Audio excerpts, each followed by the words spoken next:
Hello and welcome to the management classes.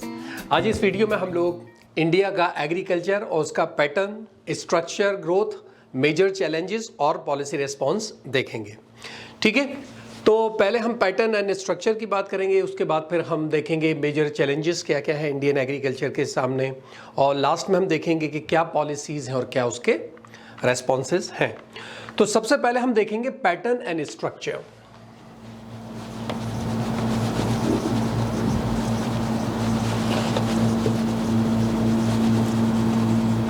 Pattern and structure की सबसे पहले बात करेंगे। पैटर्न स्ट्रक्चर का बेसिकली मतलब यही है किस तरह का बना हुआ है, क्या सिस्टम है, क्या सीजन्स में चलता है, कैसे चलता है, स्ट्रक्चर क्या है उसका, एक ही फील्ड है उसमें क्या क्या कर सकते हैं, किस तरह कर सकते हैं, यानी किस तरह का एक काइंड का स्ट्रक्चर है। देखिए, बड़ी बात पहले मैं ये बताऊं कि इंडिया के अंदर जो है वो 3 ही डिस्टिंक्ट क्रॉप सीजन होते हैं। एक होता है खरीफ सीजन होता है, एक होता है राबी, ठीक है, और तीसरा होता है ज़ैद। ब्रॉडली स्पीकिंग ये 3 ही होते हैं, और फार्मर को अपने बहुत सारे फैक्टर्स होते हैं जिनके हिसाब से वो ये चूज़ करता है कि कौन सा क्रॉप उसको कल्टीवेट करना है, कौन सा नहीं करना। उसके लिए फिजिकल फैक्टर्स होते हैं जो उसको देखने होते हैं, उसके लिए सोशल फैक्टर्स होते हैं। फिजिकल फैक्टर का मतलब ये है क्या चीज़ अवेलेबल है, क्या नहीं है। सोशल फैक्टर किसकी ज़रूरत है, किसकी नहीं है। और इकोनॉमिक फैक्टर, मतलब जाहिर है कि सोशल और फिजिकल फैक्टर दोनों फेवरेबल हैं, लेकिन अगर कुछ कमाई नहीं हो रही तो इकोनॉमिक फैक्टर सामने आ जाते हैं। कभी कभी ऐसा भी होता है कि फार्मर एक फील्ड के अंदर कई क्रॉप्स को कल्टीवेट करता है, नंबर ऑफ क्रॉप्स का वो एक तरह का कॉम्बिनेशन बना लेते हैं और उसका एक रोटेशन चलता है। ये क्रॉप होगा, फिर ये क्रॉप होगा, फिर ये क्रॉप होगा, एक रोटेशन तरह का चलता रहता है। और बेसिकली आप देखा जाए तो जो बेस्ट फार्मिंग प्रैक्टिस कही जाती है वो वही होती है जहां पर या तो क्रॉपिंग पैटर्न हो या क्रॉपिंग सिस्टम, दोनों चीज़ आप को कह सकते हैं। वहां पे क्रॉपिंग पैटर्न होना जरूरी है।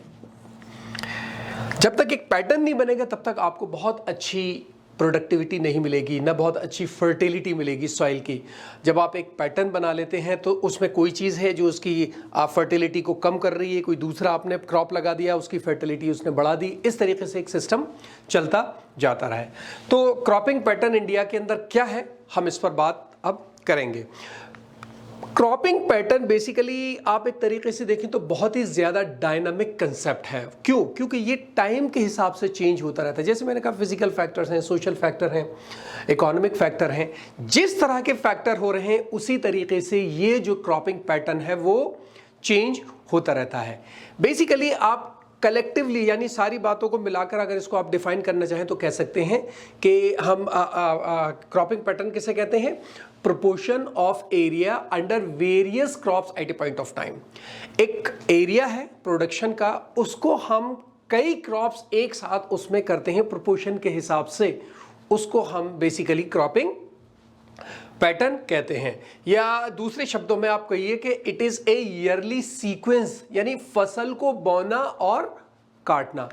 किसी भी फसल को बोना और काटने की कौन सी सीक्वेंस है? पहले हम ये बोएंगे, इसको काट लेंगे तो ये वाली फसल बोएंगे, इसको काट लेंगे तो ये वाली फसल बोएंगे। एक सीक्वेंस बनी, एक पैटर्न बना, इसी पैटर्न को हम लोग क्रॉपिंग पैटर्न कहते हैं।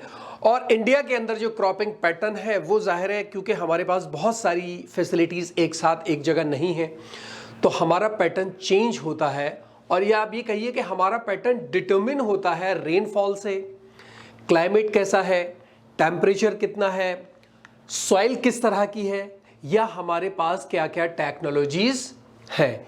इन्हीं चीज़ों को देखकर हमारा ये पैटर्न काम करता है। और यही फैक्टर्स हैं, रेनफॉल, क्लाइमेट, टेम्परेचर, सॉइल और टेक्नोलॉजी, जो डिटरमिन करती हैं कि हमारा क्रॉपिंग पैटर्न क्या होना चाहिए। इंडिया के अंदर जो क्रॉपिंग पैटर्न है वो बेसिकली आप कहें कि साहब ये क्रॉपिंग पैटर्न है, तो वहां पर कुछ मेजर क्रॉप्स आ जाते हैं। यानी कुछ पहले हम एक मेजर क्रॉप्स लेते हैं कि ये हमारा मेजर क्रॉप है और इसके साथ अल्टरनेटिव ये 2 क्रॉप, 1 क्रॉप, 2 क्रॉप, 3 क्रॉप और चलेंगे, वही पैटर्न बनाता है। यानी कहने का तात्पर्य ये है कि जब आप एक पैटर्न बना रहे हैं तो उसमें एक मेन क्रॉप होता है और बाकी उसके अल्टरनेटिव पॉसिबल क्रॉप्स होते हैं, ठीक है। और उसी की हम जब एक मेन क्रॉप हम देख लेते हैं, ये इंपॉर्टेंट क्यों होता है? क्योंकि आप एग्रो क्लाइमेट कंडीशन उसी क्रॉप के हिसाब से देखते हैं। अगर आपने एक मेन क्रॉप नहीं लिया तो हो सकता है फिर आप एक एग्रो क्लाइमेट कंडीशन को देख ही ना पाए, और अगर आप उसको फाइनलाइज नहीं कर सकते तो फिर आप कैटेगराइज नहीं कर सकते कि कौन सी दूसरी फसल हम इसके अंदर उगा सकते हैं।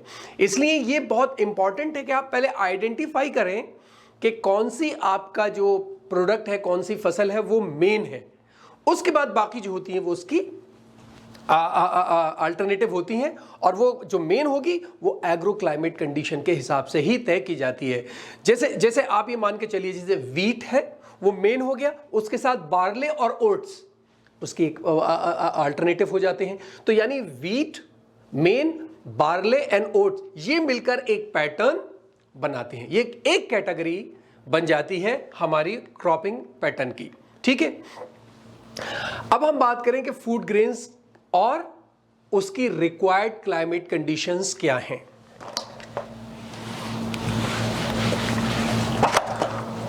फूड ग्रेन्स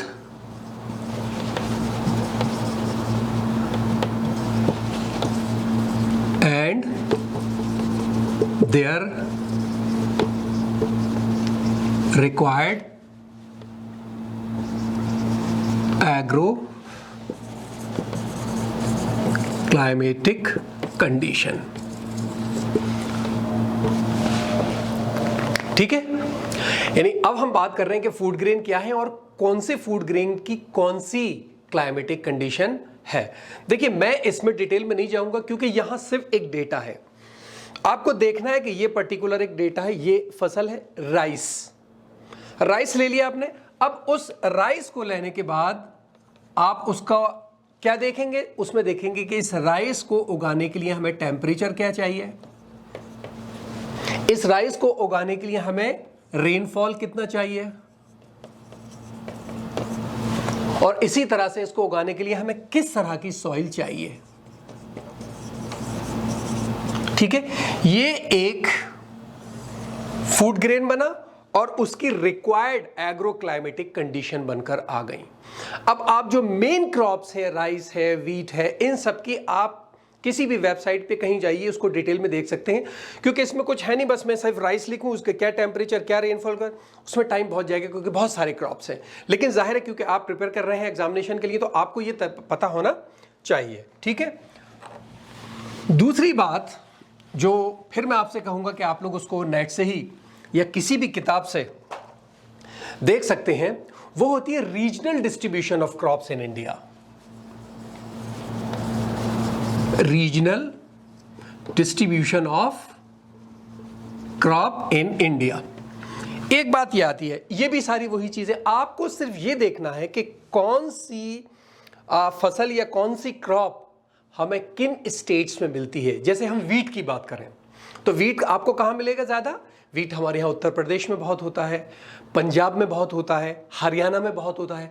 इसी तरीके से राइस और सारी जितने भी क्रॉप्स हैं, आप सबको देख लीजिए, पढ़ लीजिए, समझ लीजिए अच्छी तरह से कि कौन सा क्रॉप किस स्टेट में ज्यादा होता है और किस स्टेट की एक शनाख्त या जान पहचान बना हुआ है, ठीक है। अब हम आ जाते हैं सीधे कि क्रॉपिंग सिस्टम इंडिया में है क्या।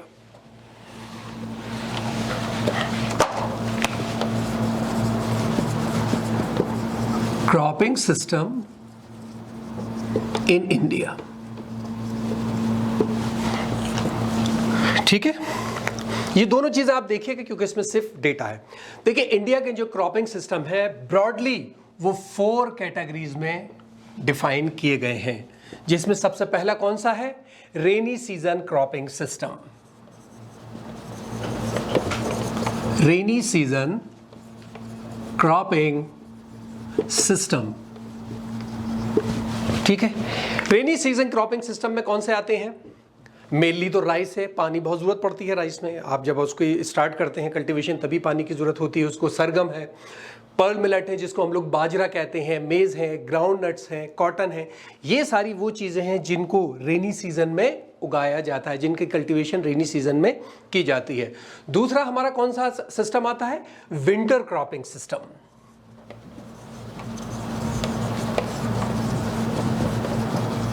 विंटर क्रॉपिंग सिस्टम सर्दियों वाला जो होता है। सर्दियों में हम लोग क्या क्या उगाते हैं? वीट है, बार्ले है, ओट्स है, सरगम भी उगाते हैं, चिक पीस वगैरह होते हैं, ये सारी चीज़ें हम लोग विंटर के अंदर लेते हैं। इसी तरीके तीसरा है plantation and other commercial crops. Plantation and other commercial crops. ठीक है, ये जो plantation and other commercial crops हैं, ये एक सीजन एक सिस्टम आता है जिसके अंदर हम लोग ज़्यादा कमर्शियल क्रॉप ज़्यादा होते हैं, जैसे शुगर केन है, टोबैको है, पोटैटो है, जूट है, टी है, टी कॉफ़ी दोनों चीज़ उसमें आ जाती हैं, कोकोनट्स आ जाते हैं, रबर हैं, स्पाइसेस हैं, ये सारी चीज़ें हमारी plantation and other commercial crops के अंदर आ जाती हैं। और आखिरी चौथा जो है वो है mix cropping system. Mixed cropping system. ठीक है, मिक्स क्रॉपिंग सिस्टम जाहिर है अपने आप में बता ही रहा है कि मिक्स है, तो इसके अंदर पल्सेस, कुछ ऑयल सीड्स होते हैं, वो ऑयल सीड्स हैं वो मेज़ के साथ साथ कल्टीवेट किए जाते हैं, सरगम भी किया जाता है, पर्ल किया जाता है। ये बेसिकली पर्ल मिलेट ये सारी चीज़ें ऐसी होती हैं जो एक चीज़ आप उगा रहे हैं, एक चीज़ कल्टीवेट कर रहे हैं, खेती कर रहे हैं किसी, उसके साथ एक दूसरा क्रॉप भी साथ में मिला दिया, वो मिक्स सीजन कहलाता है। ठीक है, होता कितनी तरह का? Types of cropping system.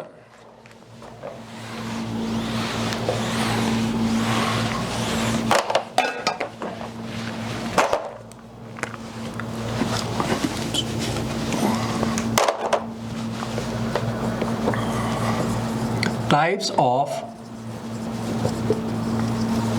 Cropping system. कितने तरह का होता है क्रॉपिंग सिस्टम?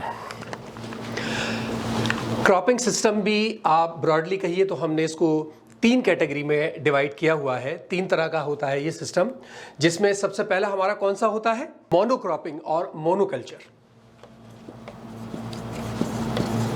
मोनो क्रॉपिंग और मोनोकल्चर। मोनो ये अपने आप में बता रहा है आपको कि यहां पर हम एक फसल की बात करें, यानी एक क्रॉप करते हैं राउंड द ईयर। एक फील्ड है, खेत है, उसके अंदर पूरे साल हम एक ही क्रॉप को प्रोड्यूस करते हैं।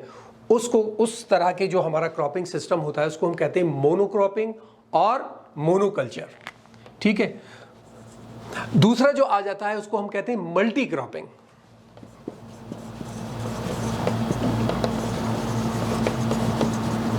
मल्टी क्रॉपिंग कौन सा होता है?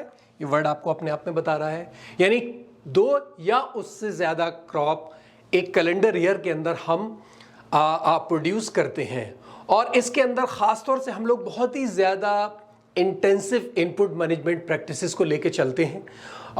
इसके अंदर आपके इंटर क्रॉपिंग आ जाती है, मिक्स क्रॉपिंग आ जाती है, या सीक्वेंस क्रॉपिंग आ जाती है जो अभी हमने डिस्कस किया है। और तीसरी आती है इसके अंदर इंटर क्रॉपिंग, जो जाहिर है मल्टी में भी आती है।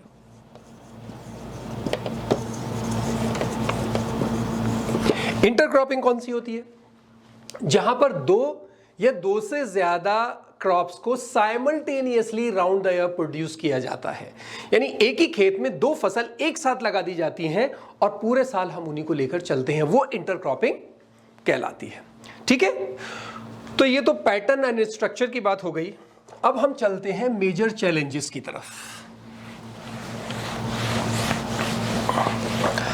Major challenges of Indian agriculture. मैं सिर्फ मेजर चैलेंजेस लिख रहा हूं, बाकी आप खुद लिख लीजिएगा। Major challenges. इंडियन एग्रीकल्चर कौन सी ऐसी चैलेंजेस हैं जो फेस करता है? देखिए, इंडिया ज़ाहिर है एक एग्रो बेस्ड कंट्री है। हम लोग का जो मेन जो काम है हमारा, वो प्राइमरी सेक्टर जो हमारा है वो एग्रीकल्चर है। लेकिन हाँ, इंडिया के अंदर प्रॉब्लम्स बहुत ज़्यादा आती हैं। यानी आप बात करें, सिर्फ मैं कुछ मोटी मोटी चीज़ें लेके चलता हूँ। 2016 की सिर्फ एक अगर आप बात करें तो उसमें harvest and post harvest loss जो था, जो मेजर इंडियाज़ एग्रीकल्चर प्रोड्यूस पर था, वो तकरीबन 92,651 करोड़ था।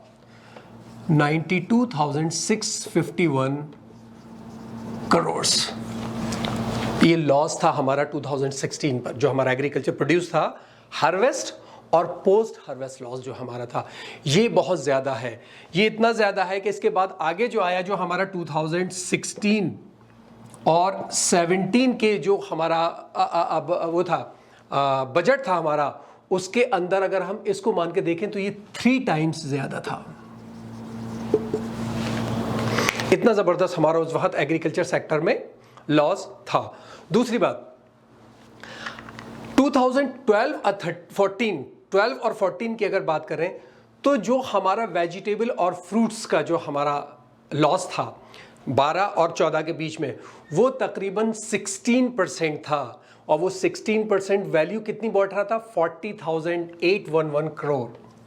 40,811 करोड़। ये बात कर रहा हूं मैं 2012 और 2014 की, जो 16% टोटल आपका इनकम का बैठ रहा था। ये बहुत ज़्यादा है। और देखिए आप आगे, और अगर आप इश्यूज या प्रॉब्लम्स को अगर देख रहे हैं तो जो भी डेवलप नेशन हैं वो जितना प्रोड्यूस करते हैं उनका सिर्फ 30 to 50% हम लोग प्रोड्यूस करते हैं डेवलप नेशन से। डेवलप नेशन जितना कर रहे हैं उनका हमारे हम प्राइमरी बेस्ड हैं, लेकिन क्योंकि हमारे पास फैसिलिटीज पूरी नहीं है, गरीबी ज़्यादा है, इस वजह से हम जितना वो प्रोड्यूस कर पा रहे हैं उतने ही जगह में हम उसकी 30 to 50% ही प्रोड्यूस कर पा रहे हैं। और उसकी बहुत सारी वजहें हैं, जैसे पुअर एक्सेस है हमारा to the reliable and timely market information for the farmer. Farmer के पास वक्त से और सही इंफॉर्मेशन पहुंचती ही नहीं है, क्या प्रोड्यूस करना है, कहां बेचना है, कैसे करना है। ठीक है। दूसरी चीज, हर चीज में एक डिमांड एंड सप्लाई को फोरकास्ट करके चला जाता है। आगे हम देखें कितनी डिमांड होगी इसकी, कितनी हमें सप्लाई करनी है। क्या हमारे यहाँ ये बिल्कुल बहुत ही कमज़ोर है। हम जो एग्रीकल्चर प्रोडक्ट या एग्रीकल्चर हमारा मार्केट है उसके अंदर फोरकास्टिंग बहुत डिफिकल्ट है, हमारे नहीं हो पा रही है। जो हमारा इंफ्रास्ट्रक्चर है, एग्रीकल्चर इंफ्रास्ट्रक्चर, वो बहुत ज़्यादा कमज़ोर है और सप्लाई चेन बहुत ही ज़्यादा इनएफिशिएंट है। हमारी सप्लाई चेन में इफ़िशियंसी नहीं है। कोल्ड स्टोरेज हमारे पास प्रॉपर जितनी चाहिए वो फैसिलिटी हमारे पास नहीं है। जो फूड प्रोसेसिंग यूनिट्स होती हैं वो हमारे पास पूरी नहीं है, कमज़ोर है। ठीक है। और बेसिकली जो एक इंटरमीडिएशन होता है किसान, फार्मर और कंज्यूमर के बीच में, वो यहाँ पर बहुत ज़्यादा है। और इम्प्रॉपर टेक्नोलॉजी हम लोग यूज़ करते हैं। जो फार्मिंग टेक्निक्स हैं वो हमारे पास एडवांस नहीं है। सॉइल फर्टिलिटी जो होती है वो लगातार हमारी कुछ जगहों पर कम होती जा रही है, क्योंकि कहीं पर ओवर फर्टिलाइजेशन किया जा रहा है, कहीं पर लगातार पेस्टिसाइड्स का यूज़ किया जा रहा है। ठीक है। इंडियन फर्म्स जो हैं वो बहुत ज़्यादा छोटी हैं इन सब को लेकर। यानी आप अगर एक डेटा के मुताबिक मान के, हाँ मैं आपको बता दूं, सारा डेटा आपको जिसमें हाँ से भी मैंने ये डेटा लिया है सबका लिंक मौजूद है डिस्क्रिप्शन बॉक्स के अंदर, वहाँ आप देख सकते हैं। एक डेटा के मुताबिक माना जाता है कि 70% जो हमारे फार्मर्स हैं उनके पास 1 हेक्टेयर से कम ज़मीन है। 70%। ठीक है। और अगर उसको नेशनल एवरेज निकाल लें, उसको हम एवरेज में मिला दें तो 2 हेक्टेयर पर किसान हमारे पास, पर ऑर्गेनाइजेशन या पर जो भी फर्म है उसका निकल कर आ रहा है। ये बहुत कम है। जाहिर है होगा क्या है, कुछ लोग जो कुछ अमीर है उनके पास बहुत है, गरीब है उनके पास बहुत कम है। ठीक है। तो इसी वजह से जो रिसोर्सेज हैं वो पूरी तरह से जो गरीब वाला तबका है 70% में, उनको एक्सेस नहीं है, फाइनेंशियल सर्विसेज नहीं मिलती हैं उनको, क्रेडिट टाइम पे और पूरा नहीं मिलता है, जो सपोर्ट एक्सपर्टाइजेज हैं, एजुकेशन है, सर्विसेज है, एजुकेशन सर्विसेज है, इरिगेशन सॉल्यूशन वगैरह हैं, वो सब उन तक टाइम से नहीं पहुंच पाते हैं। इसी वजह से ये सारी की सारी प्रॉब्लम्स आती हैं। अब हम कुछ चैलेंजेस को वन बाय वन करके लेंगे कि ये कहां और कितनी है, ठीक है। कुछ इंडिविजुअल चैलेंजेस को हम लेके अब उस पर डिस्कस करेंगे, जिसमें पहली है इंस्टेबिलिटी।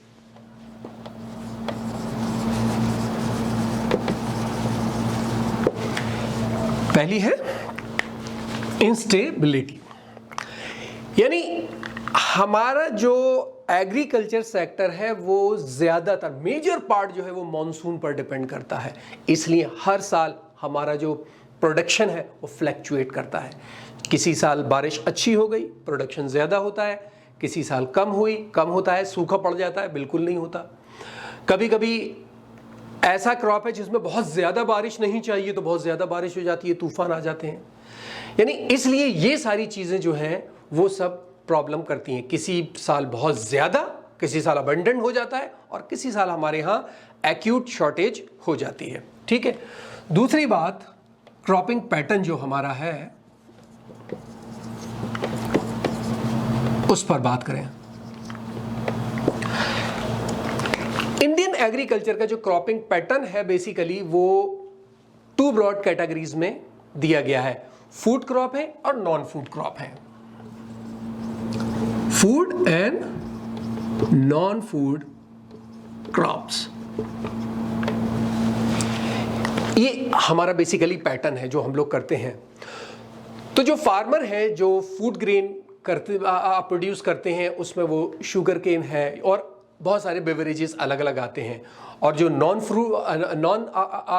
फूड क्रॉप्स हैं उसके अंदर दूसरे फाइबर्स हैं, ऑल सीड्स हैं, ये आ जाते हैं। ये जो कैटेगराइजेशन है कभी कभी प्रॉब्लम करता है, इससे भी प्रॉब्लम्स आती हैं। जो कैटेगराइजेशन है उस पर रिलैक्सेशन होना चाहिए, ठीक है। लैंड ओनरशिप एक बहुत बड़ा रीजन है।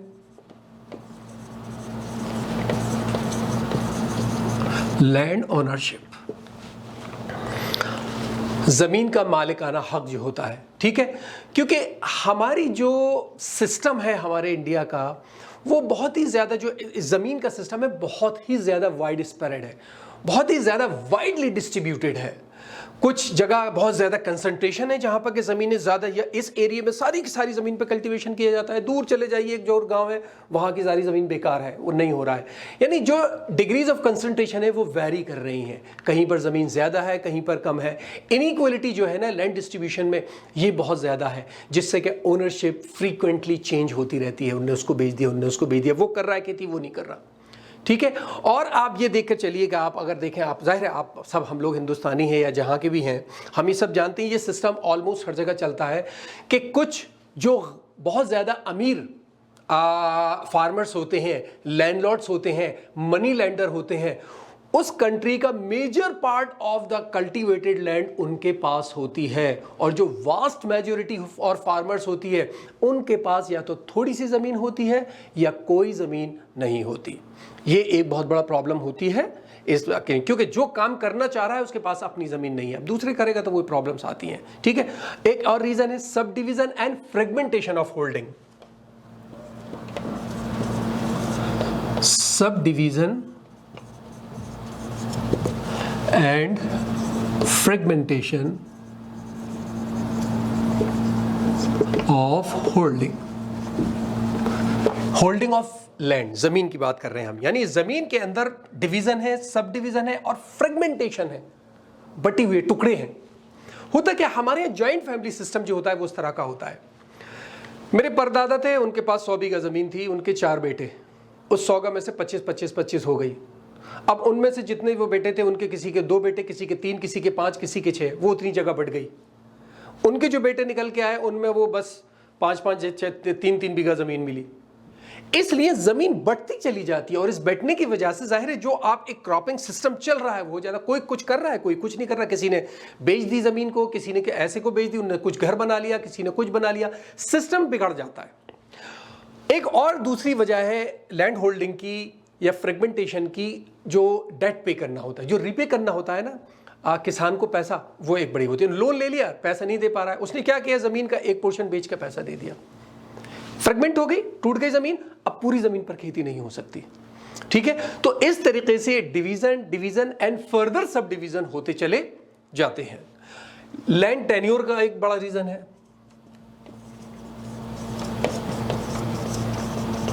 लैंड टेन्योर का बेसिकली मतलब यह है कि एक लैंड टेन्योर सिस्टम होता है जिसमें कि आप टेनेंट को ज़मीन कुछ ही पर्टिकुलर टाइम के लिए देते हैं। वो हमारे यहाँ कतई परफेक्ट नहीं है। मैं किसी की ज़मीन लेके काम कर रहा हूँ, उन्होंने जब चाहा मुझसे खाली करा लिया। और आप इसको देखिए, प्री इंडिपेंडेंस की अगर आप बात करें शुरू की, तो ज़्यादातर जो टेनेंट्स हुआ करते थे वो इनसिक्योर थे। टेनेंसी जो थी वो बहुत ज़्यादा प्रॉब्लम थी, क्योंकि जो ज़मीन किराए पे लेकर काम कर रहा है वो हमेशा किसी न किसी खतरे में लिया जाता था, उसको कभी भी हटाया जा सकता है। हालांकि गवर्नमेंट ने फिर उसके ऊपर बहुत सारे स्टेप्स लिए, बहुत सारे रूल बनाए किस तरीके से हम टेनेंसी को सिक्योरिटी प्रोवाइड कर सकें इंडिपेंडेंस के बाद, और वो सिस्टम आज भी चल रहा है। ठीक है, अगला है condition of agricultural labourers. Condition of agricultural labourers, मजदूर, लेबर जो काम कर रही है, उनके कैसे हालात हैं, बिल्कुल सेटिस्फैक्टरी नहीं होते हैं, बहुत ही मिजरेबल हालत में होते हैं, बहुत प्रॉब्लम्स होती है। यानी सरप्लस लेबर है बहुत ज़्यादा। एक तो जब सरप्लस लेबर होती है तो जाहिर है फिर डिसगाइज्ड अनएम्प्लॉयमेंट आ जाता है, अनएम्प्लॉय, लोग काम करने को तैयार है, काम नहीं है। ठीक है, उससे होता क्या है, वेज रेट जो है वो बिलो सब्सिस्टेंस लेवल चली जाती हैं, और जब बिलो सब्सिस्टेंस लेवल चली जाएंगी तो जो एक स्टैंडर्ड ऑफ लिविंग है वो मेंटेन नहीं किया जा सकता। ये सारी प्रॉब्लम्स आती हैं। तीसरा है manures, fertilisers, biocides, manures, fertilisers,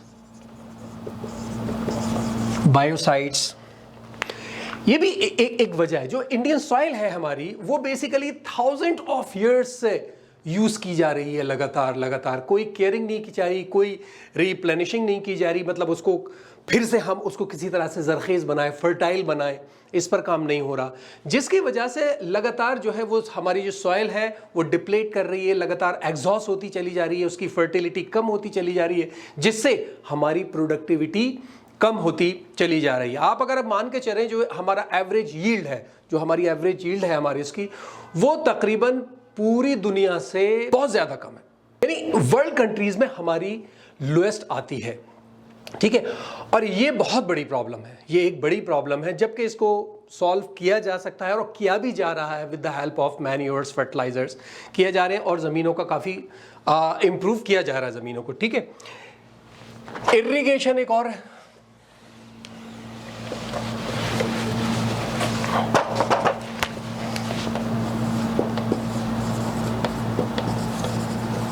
irrigation, हमारे यहाँ इरिगेशन फैसिलिटीज बहुत कम है। हमारा जो इंडिया है वो बेसिकली सेकंड लार्जेस्ट कंट्री है चाइना के बाद, जो हमारे यहाँ इतना ज़्यादा प्रोडक्शन की, एग्रीकल्चर प्रोडक्शन होता है, और हमारे यहाँ जो एग्रीकल्चर फैसिलिटी दी जा रही है वो सिर्फ 1/3 क्रॉपिंग एरिया को दी जा रही है, 1/3, बाकी को फैसिलिटी नहीं है। वेट किया जाता है कि कब बारिश होगी। और इरिगेशन, आप मान के चलिए कि एग्रीकल्चर इनपुट्स के अंदर एक सबसे इंपॉर्टेंट फैक्टर है, क्योंकि हमारे यहाँ हमारी जो कंट्री है वो ट्रॉपिकल मानसून कंट्री है। हम लोग पूरी की पूरी चीज़ें रेन पर डिपेंड करके चलते हैं। रेन अनसर्टेन है, अनरिलायबल है, कभी हुई कभी नहीं हुई, इसलिए जो इरिगेशन फैसिलिटीज़ हैं इनको हमें बढ़ाना होगा, ज़्यादा से ज़्यादा बढ़ाना होगा। और इंडिया उस वक्त तक अपनी सस्टेनेबिलिटी प्रोग्रेस को अचीव नहीं कर सकता जब तक तकरीबन इतनी इरिगेशन फैसिलिटी ना कर ले के 50% लैंड को पहुंच जाए, आधी ज़मीन को कम से कम इरिगेशन पहुंच जाए तो आधी वाली पे काम किया जा सकता है। ठीक है, नेक्स्ट है लैक ऑफ मैकेनाइजेशन।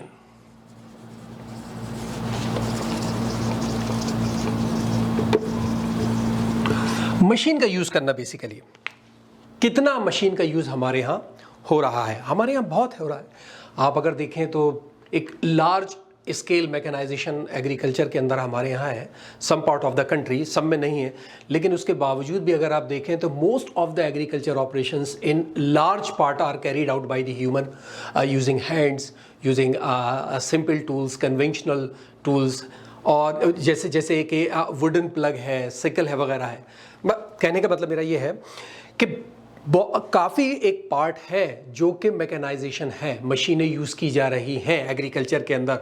उसके बावजूद भी हिंदुस्तान का एक बहुत बड़ा पार्ट है जहां आज भी लोग हाथों से काम कर रहे हैं, सिंपल टूल्स यूज़ कर रहे हैं, कन्वेंशनल टूल्स यूज़ कर रहे हैं और उन्हीं से अपना काम चला रहे हैं। ठीक है, आप कुछ जगह देखिए कि कहीं पर थोड़ी बहुत मशीनें हैं या कहीं पर बिल्कुल नहीं है। प्लगिंग के लिए, सोइंग के लिए, irrigation, thinning and pruning, weeding, in harvesting, threshing and transporting, even the transporting of the crop, ये सारी जो चीज़ें हैं, इरिगेशन, सोइंग, वीडिंग वगैरह, इन सब के लिए कुछ जगह पर मशीन है, कुछ जगह पर थोड़ी है, कुछ जगह पर बिल्कुल नहीं है। लेकिन मेजर पार्ट वो है जहाँ पर नहीं है। ये प्रॉब्लम सारी की सारी आ रही हैं। एक और प्रॉब्लम है एग्रीकल्चरल मार्केटिंग की।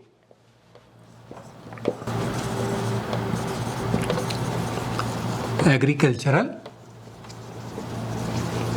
मार्केटिंग, ये भी एक बहुत बड़ी प्रॉब्लम है। यानी हमारा जो मार्केट सिस्टम है, खासतौर से रूरल इंडिया का अगर हम बात करें, वो बैड शेप में है। आज भी बहुत ज़्यादा प्रॉब्लम्स वहाँ पर आती हैं। हमारे यहाँ जो मार्केटिंग फैसिलिटीज़ हैं फार्मर्स को, वो अच्छी नहीं है, बिल्कुल अच्छी नहीं है। उससे होता क्या है, हमारे फार्मर मजबूरन टर्न होते हैं पे लोकल ट्रेडर्स की तरफ या मिडिलमैन की तरफ, और ये लोग बिल्कुल थ्रू अवे प्राइसेस पर ले लेते हैं और इससे फार्मर्स डेवलप नहीं हो पाते, फार्मर्स को प्रॉब्लम होती है। इसलिए मार्केट का सिस्टम भी चेंज होना चाहिए। इनएडिक्वेट ट्रांसपोर्टेशन इसी में ऑलमोस्ट साथ में आ जाता है।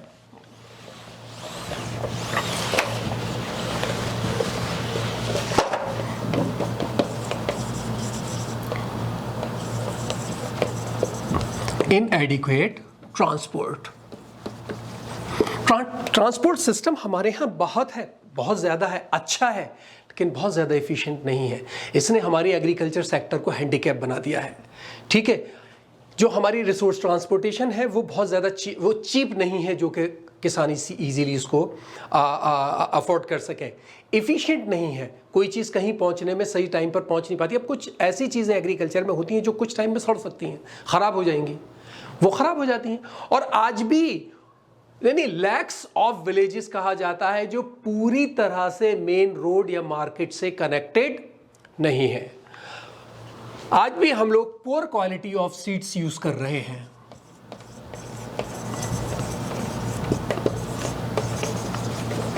पुअर क्वालिटी ऑफ सीड्स आज भी हमारे यहाँ यूज़ किए जा रहे हैं। हमारी जो सीड्स की क्वालिटी है वो इम्प्रूव नहीं है। इम्प्रूव वैरायटी हम आज कर रहे हैं, हाई यील्डिंग वैरायटीज़ भी यूज़ कर रहे हैं, लेकिन फिर भी काफ़ी हद तक हर जगह नहीं हो पा रही। कुछ जगह है, कुछ जगह नहीं है। अब भी हम लोग जो है वो उसी क्वालिटी की जो चला आ रहा था ट्रेडिशनल सिस्टम, उसी क्वालिटी को यूज़ कर रहे हैं। और उसमें मेनली हमारे यहाँ राइस है, मिलेट है, पल्सेस हैं, इन सब के अंदर हम लोग अनइम्प्रूव्ड सीड्स को यूज़ कर रहे हैं। ठीक है, अब आगे चलते हैं, जो आखिरी टॉपिक है पॉलिसी रिस्पॉन्स। अब उस पर बात करेंगे। पॉलिसी रिस्पॉन्स, क्या पॉलिसी इंडिपेंडेंस से अब तक हमारी गवर्नमेंट लेकर चली है, क्या प्रॉब्लम्स रही और इन प्रॉब्लम्स के लिए गवर्नमेंट क्या क्या करती रही है, क्या पॉलिसी रिस्पॉन्स दिए गए हैं।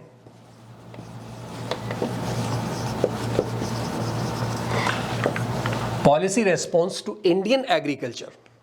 ठीक है, देखिए आप इंडिपेंडेंस से देखिए, बिल्कुल 1947 के बाद से आप देखिए हमारे यहाँ फूड सिक्योरिटी को बहुत इंपॉर्टेंट माना गया है।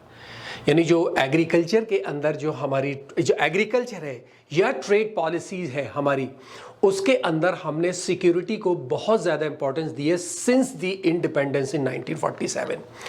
क्योंकि हमारे यहाँ फूड्स की प्रॉब्लम थी, ख़राब ना हो, ज़्यादा प्रोड्यूस हो, तो उसकी सिक्योरिटी देना ज़रूरी थी। और इसने और ज़्यादा एक जो 1960 के अंदर फूड शॉर्टेज है इंडिया के अंदर, उसने और ज़्यादा इस पॉलिसी को मोटिवेट किया।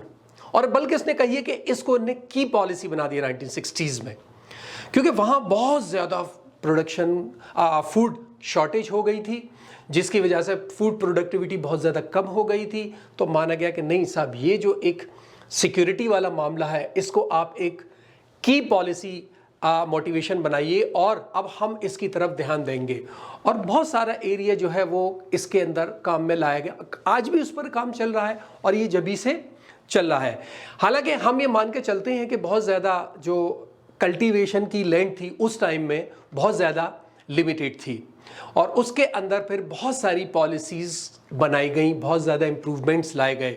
जैसे मिड 1960s के अंदर आपने याद होगा, पढ़ा होगा आप लोगों ने, ग्रीन रेवोल्यूशन को इंट्रोड्यूस किया गया। ग्रीन रेवोल्यूशन को इंट्रोड्यूस किया गया, ठीक है, जिससे कि क्रॉप की प्रोडक्टिविटी को बढ़ाई जाए through improve technology and seeds varieties. यानी इस ग्रीन रेवोल्यूशन के अंदर इम्प्रूव टेक्नोलॉजीज लाई गई और सीड्स की वैरायटी दूसरी लाई गई। उसके अलावा फर्टिलाइजर्स का यूज़ किया गया, पेस्टिसाइड्स का यूज़ किया गया, इरिगेशन फैसिलिटीज़ काफ़ी बढ़ाई गई और किसी तरीके से ग्रीन रेवोल्यूशन के ज़रिए हमने प्रोडक्शन को बढ़ाने की कोशिश की। उसके साथ साथ गवर्नमेंट ऑफ इंडिया ने कई मार्केटिंग रेगुलेशंस भी इंट्रोड्यूस किए, जिससे कि सेल है या स्टॉक कर रहा है आदमी, कोई किसान ट्रेडिंग है एग्रीकल्चर कमोडिटीज़ की, उसको आसानी मिल सके, किस तरीके से वो स्टॉक कर सके, वो किस तरीके से मार्केट में आसानी से सेल कर सके। उसके बाद आप देखें 1955 के अंदर एक एक्ट आया जिसको कहा गया essential commodities act, essential commodities act, ECA। इसका क्या काम था? इसने basically production, supply, distribution and pricing of essential commodities को कंट्रोल किया। एसेंशियल कमोडिटीज एक्ट जो आया 1955 में, इसको क्या काम दिया गया कि जो प्रोडक्शन है या सप्लाई है, डिस्ट्रीब्यूशन है एग्रीकल्चर प्रोडक्ट का, प्राइसिंग है, जो भी एसेंशियल कमोडिटीज हैं उनकी ये सारी चीज़ों को तुम कंट्रोल करोगे। एक कमीशन, एक एक्ट निकला गया, एक कमीशन बनाई गई, एक डिपार्टमेंट बनाया गया, ऑफिस बनाया गया, इसको कंट्रोल करो, इस पर काम करो। 1960s और 70s में अगर आप देखिए,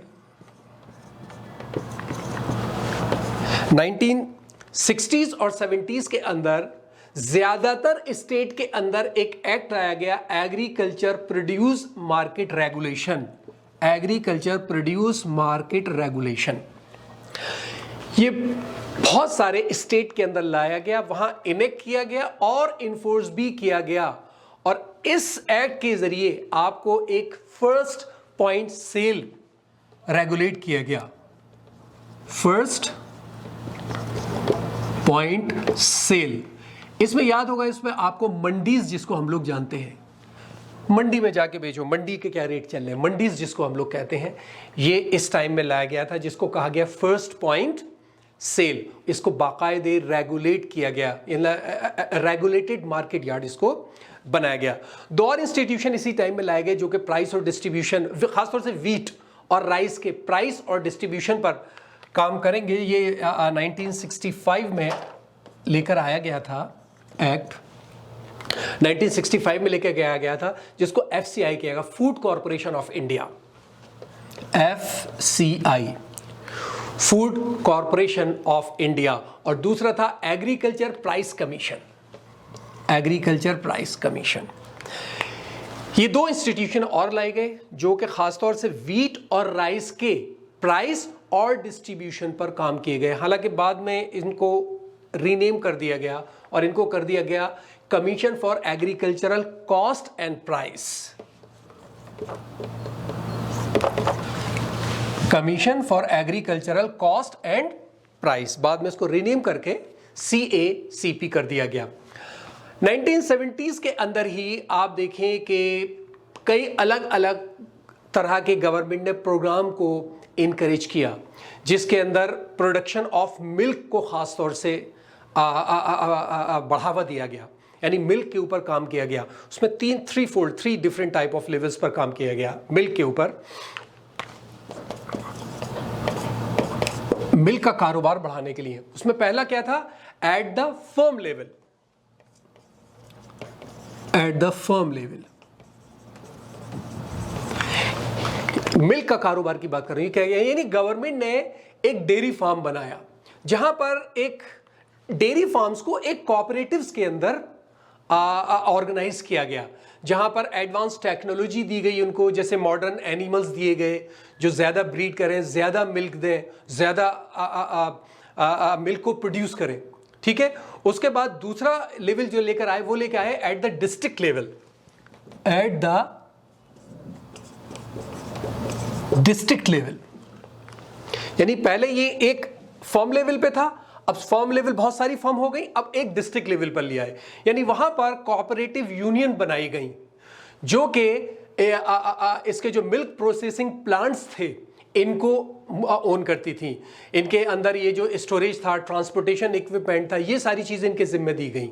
जो एनिमल की हेल्थ सर्विसेज हैं, यानी ज़ाहिर है देखिए फर्म्स काम कर रही है, अब उनको कोई प्रॉब्लम आ रही है किसके पास जाए, डिस्ट्रिक्ट लेवल पे, वो इनकी सारी चीज़ों को हल करेगी। और लास्ट में जो बनाया गया वो स्टेट लेवल पर, एट दी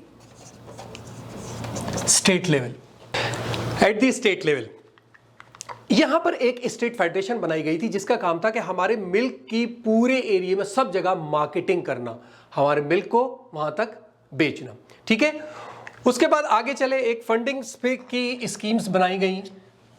जाहिर है अब जब आप सारे काम कर रहे हैं तो किसानों को पैसा भी चाहिए आगे काम करने के लिए, इंप्रूव करने के लिए। इसके लिए फिर हम आगे चले तो गवर्नमेंट ने बेसिकली जब फंडिंग शुरू की गई तो रिसर्च के अंदर भी फंड को देना शुरू किया। यानी अब वो पूरी तरीके से प्रॉपरली इस सिस्टम को चेंज करना चाहते थे, तो उन्होंने क्या किया कि स्टेट एग्रीकल्चर यूनिवर्सिटीज बनाई। ठीक है, उनको दिए गए फंड कि आप जो है इस पर एग्रीकल्चर पर रिसर्च कीजिए। नई नई एग्रीकल्चर रिसर्चेस को बहुत ज़्यादा प्रमोट किया ताकि क्या प्रॉब्लम्स हैं ये हमें पता चले, नई नई चीज़ें हमें पता चले, नई नई चीज़ें हमारे सामने आए। उसके अलावा जैसे मैंने शुरू किया था कि लैंडिंग शुरू की गई 1966 के अंदर, कॉमर्शियल बैंक्स को डायरेक्शन दिए गए, यानी कि अब फार्मर्स के लोन को इंस्टीट्यूशनलाइज कर दिया गया। जो हमारे नेशनलाइज बैंक जो हुए थे 1969 के अंदर, उनसे कहा गया कि अब एग्रीकल्चर के लिए क्रेडिट दो। ठीक है, नए फाइनेंशियल इंस्टीट्यूशंस बनाए गए जिसके अंदर national bank for agriculture and rural development था, नबार्ड जिसको हम जानते हैं, जो 1982 के अंदर बना था। उसके अलावा रीजनल रूरल बैंक्स बनाए गए। नबार्ड और ये जो रीजनल बैंक्स थे इन्होंने बहुत ज़्यादा लोगों को एग्रीकल्चर के ऊपर लोन्स दिए और उससे भी हमारा एग्रीकल्चर फिर इंप्रूव होना शुरू हो गया। उसके साथ साथ गवर्नमेंट ने क्या किया, जो इंपोर्ट कंपटीशन था उसको रेस्ट्रिक्ट किया। नहीं, आप बाहर से नहीं खरीदेंगे एग्रीकल्चर प्रोडक्ट या जो टूल्स हैं, उसके लिए होगा क्या कि अगर आप बाहर से खरीदेंगे तो हमारे डोमेस्टिक एग्रीकल्चर के जो फार्मर्स हैं वो क्या करेंगे। उन्होंने कहा नहीं, इंपोर्ट के ऊपर रेस्ट्रिक्शन लगा दिया, जो हमारे यहाँ प्रोड्यूस किया जाएगा वही खरीदो वही खाओ। ठीक है, और अगर आप 1982-99 की बात करें, 1982-1999 की अगर बात करें तो इंडिया में बजट के अंदर जो बजटरी सपोर्ट है वो 10 टाइम्स बढ़ा दी गई थी, यानी मोर देन 10 टाइम्स बढ़ा दी गई थी ताकि एग्रीकल्चर हमारा और इम्प्रूव हो सके। उसके बाद 2000 के अंदर नेशनल एग्रीकल्चर पॉलिसी आई। 2000 के अंदर ये आप लोगों ने सबने भी रिसेंटली पढ़ी होगी, आई। उसके अंदर कुछ क्रॉपिंग इंटेंसिटी को प्रायोरिटी दी गई कि कौन कौन से एग्रीकल्चर लैंड हैं जिन पर क्या काम किया जाएगा, यानी एक कैटेगराइजेशन एक तरीके का किया गया। जो रूरल का इंफ्रास्ट्रक्चर है उसको डेवलप किया गया। ठीक है, और जो टेक्नोलॉजीज़ हैं, एक्टिविटीज़ हैं, डेवलपमेंट, ख़ासतौर से एग्रीकल्चर टेक्नोलॉजी को डिसमिनेट किया गया, यानी कोशिश की गई कि हर फार्मर तक हमारी नई टेक्नोलॉजी पहुँचे। उसके बाद 2007 के अंदर भी नेशनल पॉलिसी फॉर फार्मर्स लेकर आए। 2007 पर नेशनल पॉलिसी फॉर फार्मर्स लेकर आए। इसके अंदर बेसिकली आइडेंटिफाई किया गया इकोनॉमिक वेलबींग ऑफ फार्मर्स को देखा जाए, यानी हम जो है सिर्फ इसकी बात करे जा रहे हैं, प्रोडक्शन कहाँ है, प्रोडक्शन कहाँ है, प्रोडक्शन कहाँ है, क्या फार्मर इस लायक है, कितना प्रोडक्शन दे सके, इस पर काम किया गया। यानी अब फार्मर की हेल्थ के ऊपर काम किया जाने लगा। इसके अंदर इसमें देखा गया कि क्या फार्मर की वेलबींग क्या है, स्टैंडर्ड ऑफ लिविंग क्या है, क्या खाना मिल रहा है, नहीं मिल रहा, इस पर काम शुरू किया गया। उसके बाद हम पहुंच गए 11 5 ईयर प्लान में 2007 से 12 तक। 2007 से 2012 तक हम 11th 5 ईयर प्लान में पहुंच गए। 11th 5 ईयर प्लान में हम लोग पहुंच गए थे। उसके अंदर अगर खासतौर से आप देखें तो कुछ चीजों पर फोकस किया गया था, यानी फार्मर्स के पास टेक्नोलॉजी लेके आना, जो इन्वेस्टमेंट है उसको इफिशिएंट बनाना, उसके अंदर इंप्रूव करना, लेके आना, जो पुअर्स हैं उनको लैंड का एक्सेस देना ताकि उनके पास जमीन हो सके और वो एग्रीकल्चर कर सकें, कोई भी क्रॉप उगा सकें, और जो स्किल्ड लोग हैं उनको क्रेडिट देना ताकि वो ज़्यादा से ज़्यादा काम कर सकें। वाटर मैनेजमेंट का खास तौर से ध्यान दिया गया। ये सारी चीज़ें 11 5 ईयर प्लान के अंदर आई ताकि एग्रीकल्चर प्रोडक्ट को अच्छा बनाया जा सके। उसके बाद 12 से 17 तक, 2012 से 2017 तक 12 5 ईयर प्लान आ गया। 12 5 ईयर प्लान आया हमारा। उसके अंदर कुछ एक्सपेंडिचर को आर्टिकुलेट किया गया, यानी किया क्या गया कि उसके अंदर अब ध्यान दिया गया कि एग्रीकल्चर और उसके इंफ्रास्ट्रक्चर को इंप्रूव किया जाए और खास तौर से improve the functioning of markets. यानी कम expenditure on agriculture on and on infrastructure तो चल रहा है, इसके साथ साथ इस प्लान के अंदर मार्केट के ऊपर भी बहुत ध्यान दिया गया और ध्यान दिया गया most efficient use of natural resources. जो हमारे पास नेचुरल रिसोर्सेज हैं उनका किस तरीके से हम अच्छे से यूज कर सकते हैं, और उसके लिए गवर्नमेंट ने इंस्टीट्यूशन बनाए, सर्विसेज दी गई, क्रेडिट दी गई, एनिमल हेल्थ फैसिलिटीज़ का इस्तेमाल किया गया कि किसी तरीके की अगर कोई प्रॉब्लम है, किसी जानवर को तबीयत ख़राब है, उसके लिए हॉस्पिटल्स बनाए गए, ठीक है। और इसी पीरियड के अंदर 12 से 17 के अंदर एक TPDS आया। TPDS बेसिकली पहले तो ये PDS था, पब्लिक डिस्ट्रीब्यूशन सिस्टम, लेकिन 1997 में ये पब्लिक डिस्ट्रीब्यूशन सिस्टम शुरू हुआ था। उसके बाद फिर ये जो 97 के अंदर ही इसको TPDS है, टारगेटेड पब्लिक डिस्ट्रीब्यूशन सिस्टम। इसके अंदर क्या किया गया था, बेसिकली आप फूड ग्रेन लेकर आ रहे हैं और कुछ ज़रूरत लोगों के पास पहुंचाए। राशनिंग सिस्टम जो शुरू किया गया था, सिस्टम ये हुआ करता था कि वो सही जगह नहीं पहुंचता था, सही बेनिफिशियरी के पास नहीं पहुंचता था, बीच में ही गायब हो जाता था, ठीक है। तो TDPS को लीकेज को चेक करने के लिए, यानी जो TDPS है इसके लीकेज जो है, जहां प्रॉब्लम्स आ रही है उसको ख़त्म करने के लिए ये एक नया सिस्टम लेकर आए थे, टारगेटेड पब्लिक डिस्ट्रीब्यूशन सिस्टम।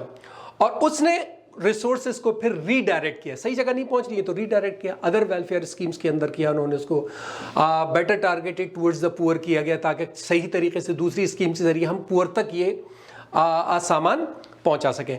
उसके बाद 2013 के अंदर 13 में अगर आप देखें, नेशनल फूड सिक्योरिटी एक्ट पास हुआ।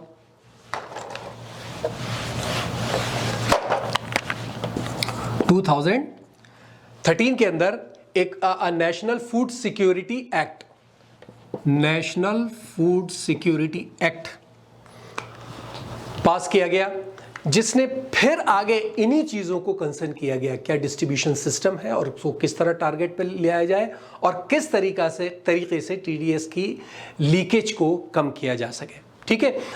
उसके बाद 2018 के अंदर 5 ईयर प्लान्स जो हमारे चल रहे थे उसको रिप्लेस करके framework of 3 years action agendas लेकर आए। यानी 2018 में 5 ईयर प्लान्स को रोका गया और वहां पर अब 3 साल का एक एक्शन एजेंडा लेकर आए, और यह काम दिया गया नीति आयोग को, ठीक है। ये वाला काम नीति आयोग को दिया। नीति आयोग क्या है? National institution for transforming India, यानी अब इंडिया को ट्रांसफॉर्म किया जा रहा है, इसलिए 5 ईयर प्लान को ख़त्म करके ये सिस्टम शुरू किया गया था। उसके बाद अगर आप आगे देखें तो मैं 2016 पीछे जा रहा हूं, लेकिन क्योंकि टारगेट आगे का है इसलिए मैं यहां बता रहा हूं उसको। 2016 के अंदर एक टारगेट सेट किया गया कि 2022 टू 23 के अंदर जो फार्मर्स की इनकम है वो डबल कर दी जाएगी। ये एक टारगेट लिया गया 2016 के अंदर, ठीक है। उसके बाद सेंट्रल गवर्नमेंट ने और एक एग्रीकल्चर एक्सपोर्ट पॉलिसी को अप्रूव किया, जिसको 2018 के दिसंबर 2018 के अंदर किया गया, जिसका मेन ऑब्जेक्टिव था कि हमारे एग्रीकल्चर प्रोडक्ट को 2022 और 23 तक डबल कर देना। रिपीट कर रहा हूं, 2018 के अंदर गवर्नमेंट ऑफ इंडिया ने एग्रीकल्चर एक्सपोर्ट पॉलिसी को फिर से रिफ्रेम किया, फ्रेमवर्क बनाया उसका, कि हमें 2022-23 तक अपने एग्रीकल्चर एक्सपोर्ट को डबल कर देना होगा, जिससे कि हमारी जो एग्रीकल्चर एक्सपोर्ट है उसकी वैल्यू एडेड बढ़ जाए, ठीक है। जून 2020 के अंदर आपने देखा होगा कि यहाँ पर एक नए रिफॉर्म को इनिशिएट किया गया, या डोमेस्टिक एग्रीकल्चर मार्केटिंग लेकर आए कि एक रेगुलेशंस लेके आए थे। ख़ासतौर से वो कोविड-19 के अंदर एक काइंड का कोविड-19 के अंदर एक सपोर्ट पैकेज दिया गया था, जिससे कि कोविड-19 में थोड़ा सा आसानी हो। ये भी एक पॉलिसी थी आज जून 2020 के अंदर। अब हम बात करें कुछ रीसेंट पॉलिसी चेंजेस की। Recent policy changes, recent policy changes क्या क्या हुए हैं? मोस्ट इंपॉर्टेंट तो मैंने आपको यही बताया कि जो न्यू प्रोग्राम लिया गया है, एक न्यू रिफॉर्म आया जिसके अंदर कोविड-19 की वजह से आया, जिसमें इकोनॉमिक सपोर्ट पैकेज में 2020 के अंदर लाए गए। ये एक सबसे लेटेस्ट था, और जिसमें सबसे लेटेस्ट नहीं है लेकिन हाँ एक जल्दी में इसको लिया गया। उसके बाद न्यू प्रोग्राम जो था इसके अंदर बहुत सारी चीज़ें इंक्लूड थी, जैसे सपोर्ट क्रेडिट था, ऑन फर्म सर्विसेज थी, infrastructure and other general services, इसके अंदर बहुत सारी अलग अलग दी गई। उसके बाद एक new agricultural infrastructure fund support लेकर आए, new agricultural infrastructure fund support लाए। ये फार्मर्स को दी गई, फार्मर्स प्रोड्यूसर्स ऑर्गेनाइजेशन को दी गई, जिसको एफपीओस कहा गया था, एग्री बिजनेसेस थे, इनको दिया गया। और इसमें मेन चीज़ जो थी वो सब्सिडी दी गई इंटरेस्ट के ऊपर, कि जो क्रेडिट लिए गए थे उनके ऊपर सब्सिडी दी गई, और नए जो पोस्ट हार्वेस्ट इंफ्रास्ट्रक्चर थे, जैसे कोल्ड स्टोरेज है, कलेक्शन ऑफ सेंटर्स हैं, प्रोसेसिंग यूनिट है, इनको सेटअप किया गया, इनको इम्प्रूव किया गया, ठीक है। और जो की रिफॉर्म्स आए रिलेटेड टू दी 3 एक्ट्स, जो 3 आए थे, ये की रिफॉर्म्स में लेकर आए, जहां पर के फार्मर्स को अब परमिशन दी जा रही है कि वो outside of government regulated market पर अपने प्रोडक्ट को बेच सकते हैं। इसके अंदर से जो एक लिमिट थी प्राइवेट स्टॉकिंग पर, वो हटा दी गई। अब जो ट्रेडिंग और बाइंग है वो विदाउट बैरियर इंटर और इंट्रास्टेट कहीं भी एग्रीकल्चर कम्युनिटीज के अंदर की जा सकती है। उसमें 3 एक्ट पास किए गए थे। द एसेंशियल्स कम्युनिटी एक्ट जो अमेंडमेंट था, एसेंशियल कम्युनिटी एक्ट, ये अमेंडेड एक्ट था, अमेंड किया गया था। दूसरा था farmers produce trade and commerce act, farmers produce trade commerce act, एक ये वाला था। और तीसरा था farmers agreement on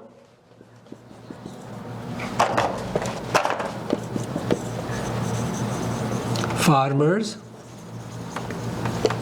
agreement on price assurance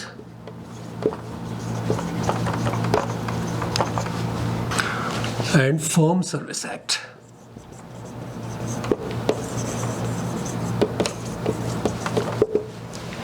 इसमें काफ़ी मसले चले थे, आप सबको पता होगा, मैं इन सब चीज़ों में नहीं जा रहा, ठीक है। लेकिन दिसंबर 2020 के अंदर सुप्रीम कोर्ट ने इनका इम्प्लीमेंटेशन सस्पेंड कर दिया और एक एक्सपर्ट कमेटी बनाकर कहा कि फार्मर्स के ग्रुप से इसको प्रोसीडिंग को डिस्कस करो।